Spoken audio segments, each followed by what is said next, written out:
belles âmes, bienvenue sur ma chaîne Abundancia Consulting. Nous nous retrouvons pour la capsule lunaire pour la pleine lune du 19 avril prochain, qui sont les énergies de continuité.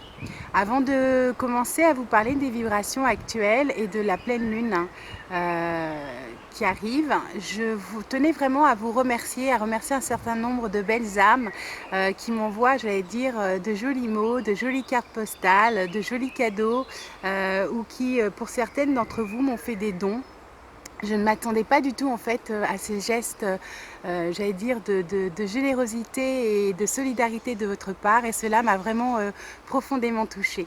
Donc je tenais vraiment tout particulièrement à vous faire part de ma gratitude la plus profonde et la plus sincère, car vraiment j'ai fortement apprécié en fait vos gestes, et je n'ai pas pu pour l'instant répondre à chacun d'entre vous, mais c'est certain que je vais trouver le moyen de le faire. Donc mille merci, franchement, namasté, que mes pensées les plus lumineuses et les plus douces vous accompagnent. Pour reprendre sur les énergies actuelles, donc ce sont dans la continuité des énergies passées, de la nouvelle lune passée et de la pleine lune d'avant.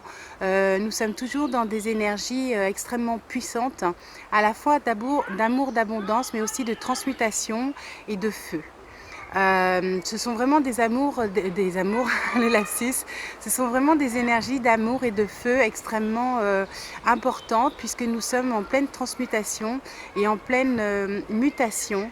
Donc comme je l'ai expliqué dans les écrits que j'ai fait, notamment sur mon site internet, j'ai publié, que j'ai mis en ligne dimanche dernier, et sur Facebook lundi dernier, nous pouvons toujours faire appel à la vibration des 4 archanges, notamment à l'archange Michael, et nous pouvons aussi demander, utiliser la vibration de Marie, qui est pleine de compassion, de pardon, de douceur et de tendresse, ou de Kuan Yin pour certains, puisque c'est à peu près la même énergie. Au niveau des transmutations, donc de la résurrection, en fait, ce sont des énergies de résurrection. D'ailleurs, ce n'est pas anodin qu'il y ait pas mal d'événements en ce moment qui peuvent être choquants, qui se passent, et ce n'est malheureusement que le début. Nous sommes en train en fait de passer d'un ancien monde à un nouveau, avec de nouveaux paradigmes, de nouvelles perceptions, une nouvelle approche, et beaucoup sont en train d'évoluer au niveau spirituel. Il y a des prises de conscience, et pour que ces prises de conscience se fassent, que ce soit au niveau interne ou externe, que ce soit individuel ou collectif, cela passe malheureusement par parfois des événements traumatiques ou choquants. Au niveau des énergies, justement, j'en ai déjà parlé, que ce soit par écrit ou par oral, ce sont des énergies du dragon. Alors comme j'ai expliqué dans mes écrits, ce n'est pas le dragon comme on le dessine. Ça n'a rien à voir avec le dragon que l'homme imagine, mais ce sont vraiment au niveau vibratoire, ce sont des énergies qui existent. Ce sont pour moi les gardiens de la Terre, ça fait partie des énergies qui transmutent, nettoient et qui purifient. Donc nous sommes dans le dragon, dans la symbolique du dragon, il y a le serpent, et à la fois le serpent et la chauve-souris. Donc cela mélange plusieurs aspects, que ce soit en interne, en nous, intérieurement, j'allais dire chacun avec soi, ou au niveau collectif. Ce sont donc par exemple des énergies du serpent. Le serpent a trois facettes, on va dire ça comme ça. La première, c'est qu'il mue, donc nous sommes en train de changer de peau pour nous adapter à un monde différent, à un monde plus lumineux et un monde meilleur. Et pour cela, nous avons la capacité de transcender l'ombre en lumière et de laisser le passé au passé. Du serpent, c'est aussi donc la capacité d'adaptation et de transmutation, mais c'est aussi les énergies de guérison, et puisque c'est symboliquement le serpent, c'est les énergies, d'ailleurs on peut le lier aussi à l'archange Raphaël, ce sont des énergies de guérison et de transmutation, de pansement, comme un pansement, de pansement au niveau de nos blessures profondes, et notamment au niveau de la lignée ancestrale, au niveau de nos blessures d'enfance. Donc nous sommes tous en train de guérir, chacun à son échelle et à son niveau, toutes ces blessures du passé. Ensuite, au niveau du serpent, il y a aussi l'énergie de la Kundalini. Donc la Kundalini, c'est une énergie à la fois tellurique et cosmique, donc qui lie les deux.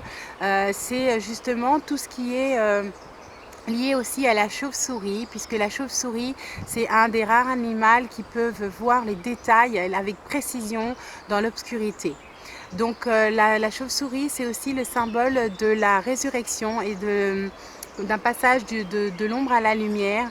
Donc nous sommes, tout est lié et nous sommes vraiment tous en train de transmuter et en train de passer la lumière, de passer l'ombre dans la lumière pour que celle-ci puisse être transformée.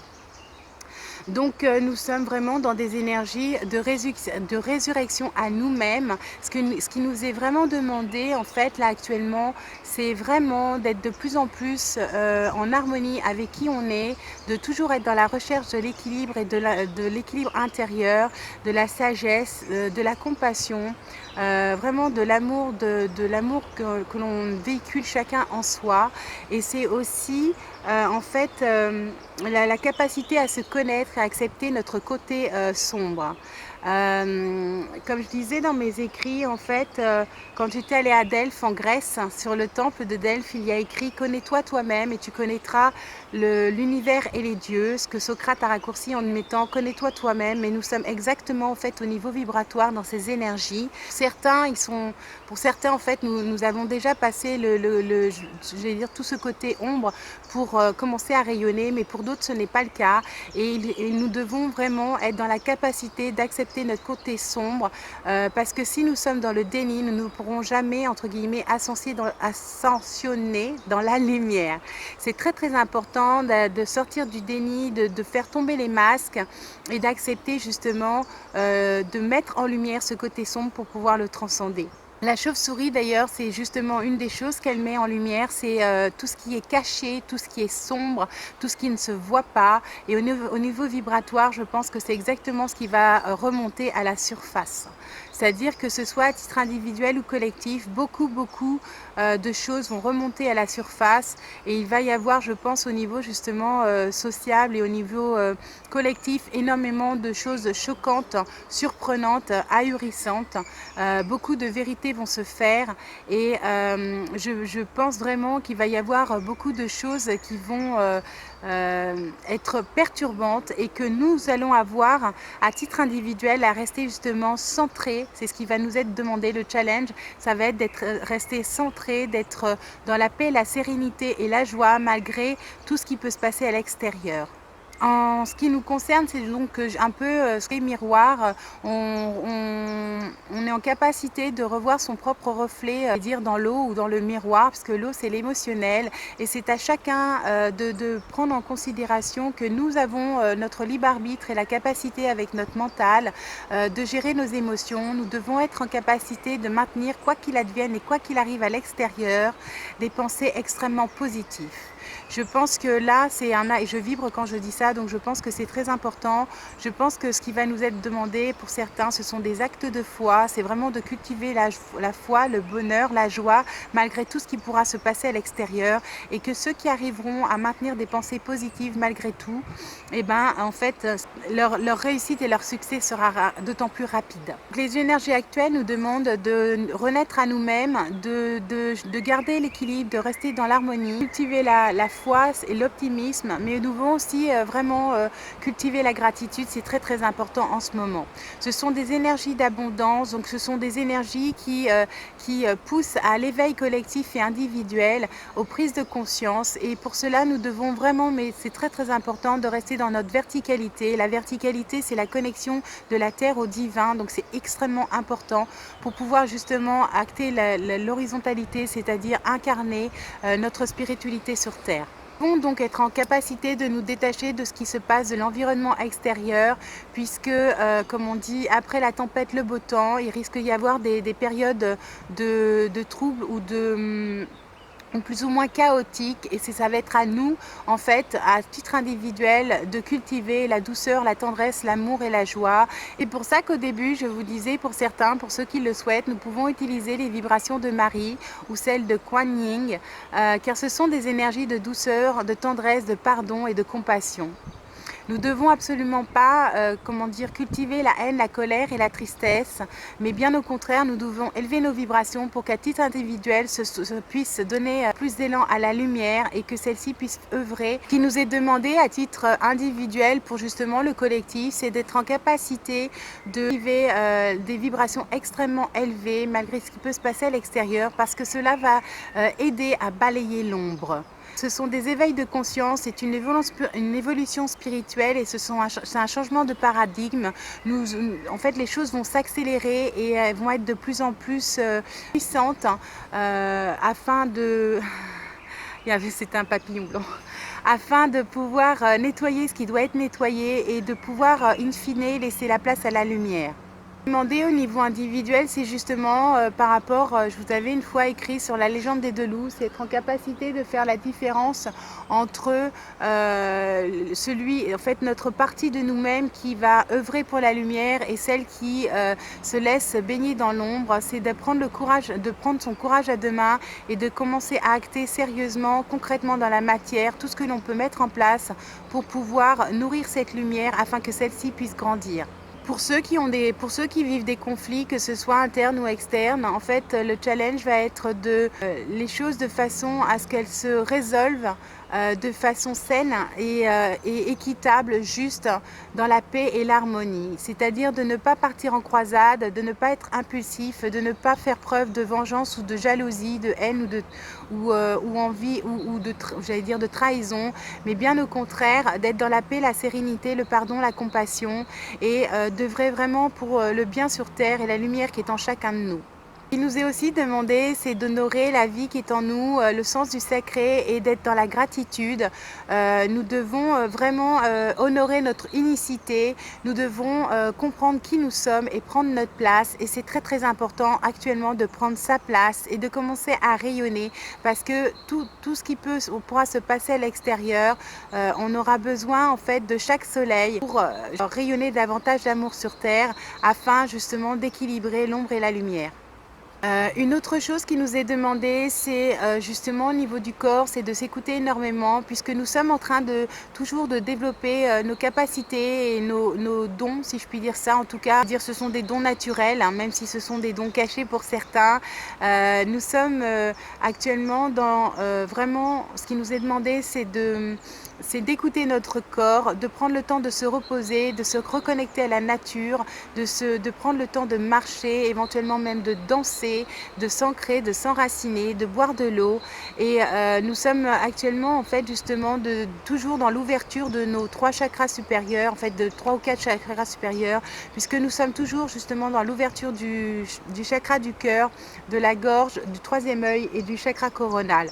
Donc nous sommes vraiment en train de travailler la partie, j'allais dire, élevée de notre être, la connexion au divin, et d'être en capacité de rayonner la lumière en nous et le divin qui s'exprime à travers nous. Il nous est aussi demandé de cesser de juger, que ce soit de se juger soi-même, d'arrêter de sortir de notre propre auto-enfermement et d'arrêter de critiquer, de juger les autres, parce que c'est très très important vraiment de ne plus être dans la séparation mais dans l'union et de cesser de mettre des étiquettes. Il y a énormément d'oiseaux, j'adore.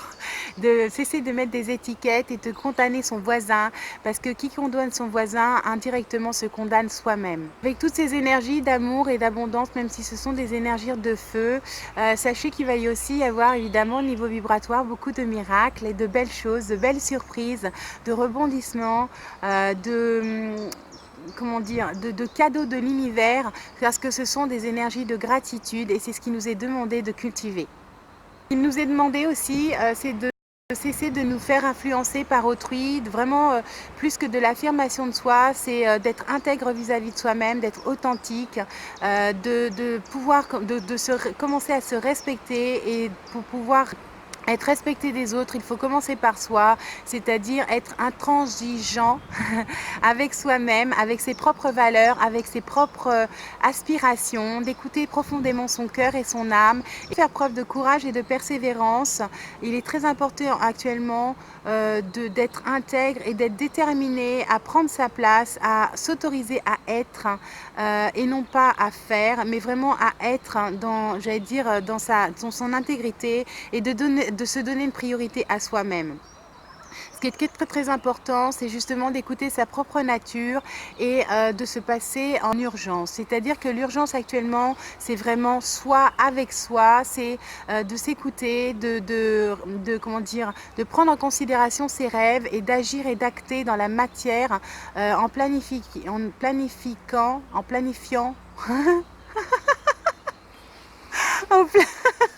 en planifiant, ça n'existe pas. En planifiant, donc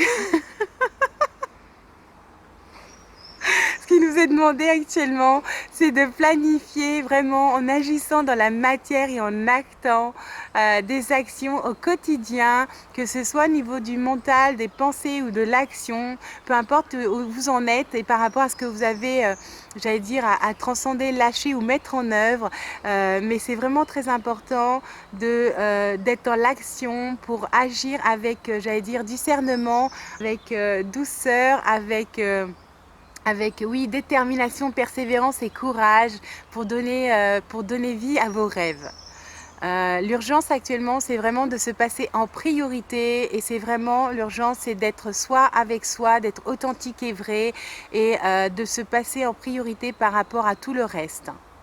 Pour moi, c'est une reconnexion à soi, c'est une reconnexion avec le divin, c'est une naissance à soi-même. Nous sommes plus proches, j'allais dire, du nouveau. C'est une nouvelle porte qui s'ouvre vers un nouveau soleil. Et ce soleil, il est intérieur, il est avec vous, dans votre cœur. C'est votre âme qui s'exprime. Vous devez laisser libre cours à votre créativité.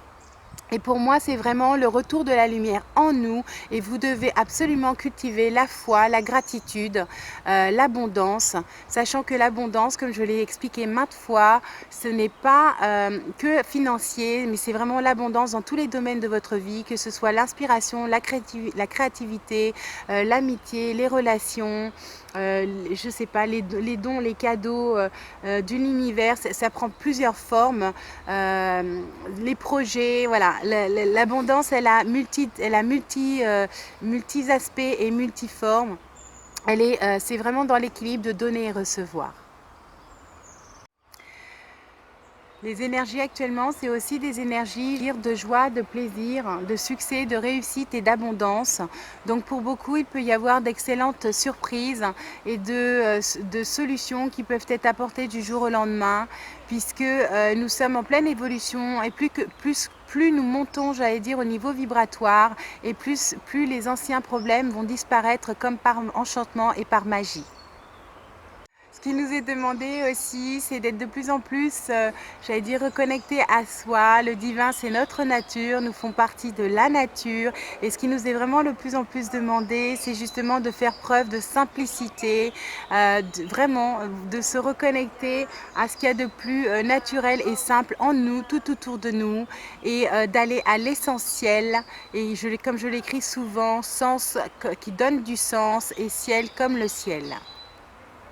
Voilà mes belles âmes, je pense avoir fait le tour pour cette capsule lunaire. J'espère vraiment que vous trouverez la force en vous de vous donner beaucoup de douceur, de tendresse, de faire abstraction de ce qui peut se passer de l'extérieur, de maintenir des pensées positives, de cultiver la foi et la gratitude, c'est très très important, de vous passer en priorité et vraiment, vraiment de garder espoir quoi qu'il arrive, de toujours, j'allais dire, se nourrir de lumière, d'amour et de joie parce que c'est ce qui nous est demandé. Je vous dis à bientôt pour ma prochaine capsule.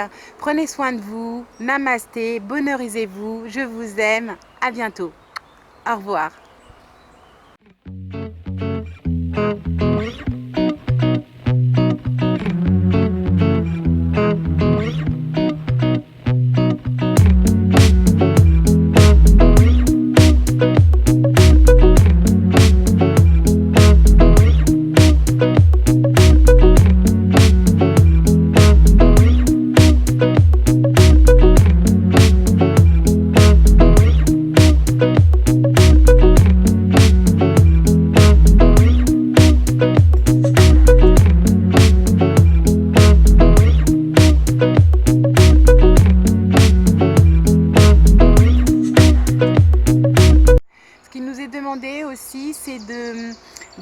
d'être vraiment un retour aux sources, d'être dans la simplicité et d'être le plus naturel possible. Je vais la refaire. Non, non.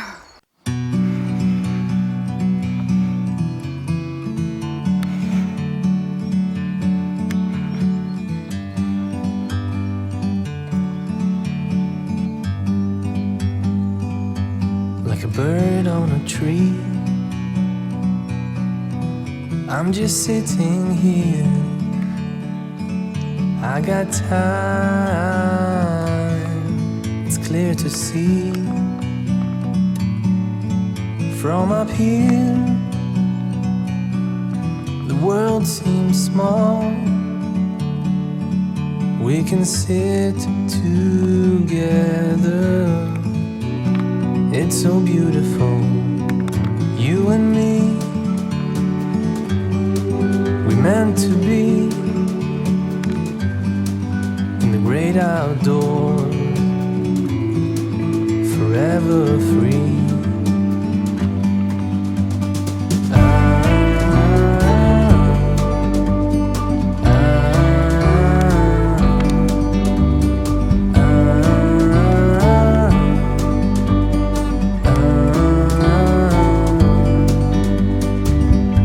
Sometimes you need to go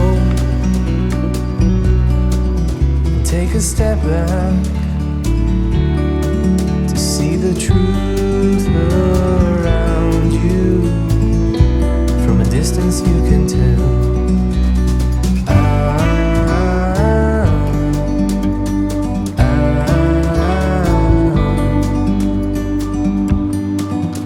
You and me were meant to be.